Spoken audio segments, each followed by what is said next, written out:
My name is Eric, and today I'll be talking about the language of film.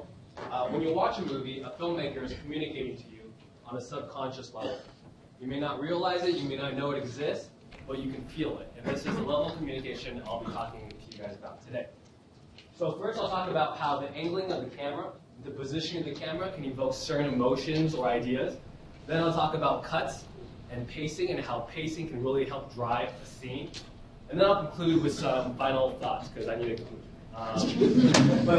Okay, so if you take the camera and you position it upwards at the character, makes him look domineering, dominant, aggressive, menacing. If you take it and you point it down at the character, it makes him look docile or weak. I think this is a fairly easy concept to grasp.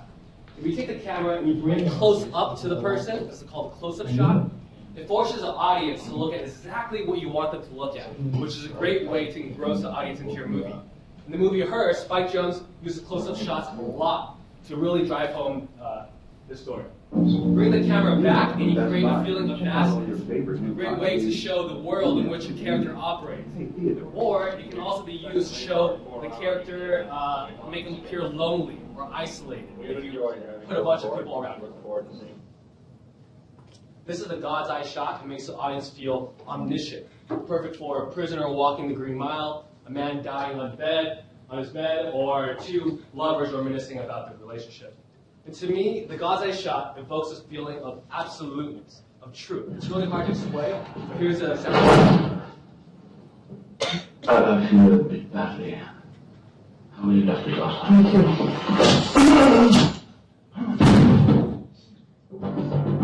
God's eye shot. You know, you see that and you know that guy's not getting up. He's done. And then the top picture, the framing of the shot, how he's smaller than the protagonist up front, suggests that he's about to get victimized. You know, a little bit of frame. Cuts. Cuts suggest a relationship between two different images, and when combined together, help drive the rhythm and pacing of a story. And I selected two scenes from Little Miss Sunshine that help me illustrate this point. And the first uses few cuts, and the second uses many. You started snorting heroin? Oh! Well, stuff will kill you. What am I, an idiot? And don't you start taking that shit. When you're young, you're crazy to do that stuff. What about you? What about me? I'm old. When you get old, you're crazy not to do it. We're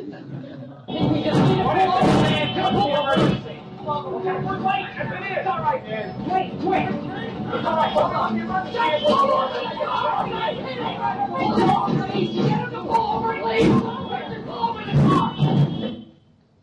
So notice in the first scene, there weren't a lot of cuts. The pacing felt very moderate, which matched the comedic tone of the scene.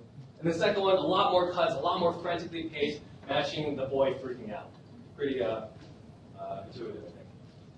Now, what happens if you don't make any cuts? Can you hold on?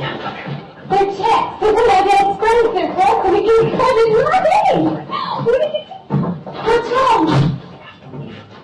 do? What's wrong? So when you don't make any cuts, it's called a continuous shot. You really force the audience to really hone in on the scene. And Spielberg uses this technique to really drive the urgency of the scene, so that by the end of it, you're just like, Leo, what do you want me to do? What do you need me to do? You know, you're just like, I wanted to end this with some Hitchcock because it's Hitchcock. Oh, that's right.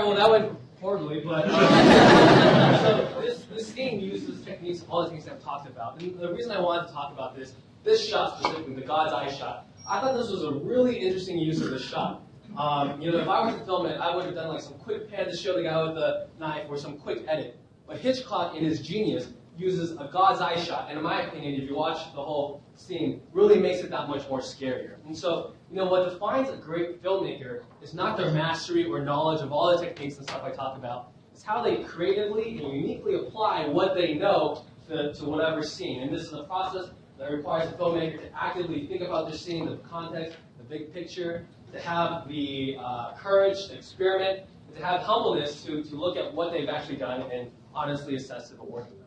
And so I think that's a concept that applies not just to filmmaking, but really any endeavor you do in life. And I have about 5 seconds left, so I just want to thank you guys for your time, and I hope this was